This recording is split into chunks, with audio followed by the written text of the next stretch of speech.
ಬನ್ನಿ ಗೆಳೆಯರೇ, ನಾವಿವತ್ತು ಮಾಡೋಣ ಒಂದು ಸಿಂಪಲ್ ಆಗಿರೋ ಶೇಂಗಾ ಸಾರನ್ನು. ನಾನು ಅದಕ್ಕಾಗಿ ತೊಗೊಂಡಿದ್ದೀನಿ ಒಂದು ಕ್ಲೀನಾಗಿರೋ ಬಾಣಲಿ. ಅದಕ್ಕೆ ಅಡುಗೆ ಎಣ್ಣೆ, ಸ್ವಲ್ಪ ಜೀರಿಗೆನ ಈ ರೀತಿ ಪೌಡ್ರ್ ಮಾಡಿಕೊಂಡು ಆ್ಯಡ್ ಮಾಡ್ಕೊಂಡಿದ್ದೀನಿ. ಅದಾದ ನಂತರ ಸ್ವಲ್ಪ ಸಾಸಿವೆಯನ್ನು ಕೂಡ ಆ್ಯಡ್ ಮಾಡ್ಕೊಂಡಿದ್ದೀನಿ. ನಂತರ ಒಂದು ಬೆಳ್ಳುಳ್ಳಿಯನ್ನು ಈ ರೀತಿ ಜಜ್ಜಿ ಸಿಪ್ಪೆ ತೆಗೆದು ಆ್ಯಡ್ ಮಾಡ್ಕೊಂಡಿದ್ದೀನಿ. ನಂತರ ಒಂದು ಸ್ವಲ್ಪನೇ ಶುಂಠಿ ಆ್ಯಡ್ ಮಾಡ್ಕೊಂಡಿದ್ದೀನಿ. ನಂತರ ಒಂದು ಚಿಟಿಕೆ ಹಾಕಷ್ಟು ಅರಿಶಿನ ಪುಡಿ, ನಂತರ ಸ್ವಲ್ಪ ಕರಿಬೇವಿನ ಸೊಪ್ಪು, ಅದರ ಜೊತೆಗೆ ಒಂದು ಹಣ್ಣು ಟೊಮೆಟೊನ ಚಿಕ್ಕದಾಗಿ ಕಟ್ ಮಾಡಿಕೊಂಡು ಈ ರೀತಿ ಆ್ಯಡ್ ಮಾಡ್ಕೊಂಡಿದ್ದೀನಿ. ಅದಾದ ನಂತರ ಅದನ್ನು ಎಣ್ಣೆಯಲ್ಲಿ ಈ ರೀತಿ ಫ್ರೈ ಮಾಡ್ಕೋಬೇಕು.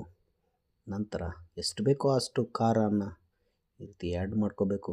ನಂತರ ರುಚಿಗೆ ತಕ್ಕಷ್ಟು ಉಪ್ಪು, ನಂತರ ಮೊದಲೇ ಗ್ರೈಂಡ್ ಮಾಡಿ ಇಟ್ಟುಕೊಂಡಿರೋ ಶೇಂಗಾ ಚಟ್ನಿಯನ್ನು ಈ ರೀತಿ ಆ್ಯಡ್ ಮಾಡಿ ಮಿಕ್ಸ್ ಮಾಡ್ಕೊಳ್ಳಿ. ನಿಮಗೆ ಎಷ್ಟು ಬೇಕೋ ಅಷ್ಟು ನೀರನ್ನು ನಿಧಾನವಾಗಿ ಹಾಕಿ ನೋಡಿ, ಮಿಕ್ಸ್ ಆಯಿತು, ರೆಡಿ ಆಯ್ತು ನೋಡಿ ಶೇಂಗಾ ಸಾರು. ಫೈನಲಿ ಕೊತ್ತಂಬರಿ ಸೊಪ್ಪನ್ನು ಹಾಕ್ಕೊಳ್ಳಿ. ವಿಡಿಯೋ ಇಷ್ಟ ಆದರೆ ಚಾನಲನ್ನು ಸಬ್ಸ್ಕ್ರೈಬ್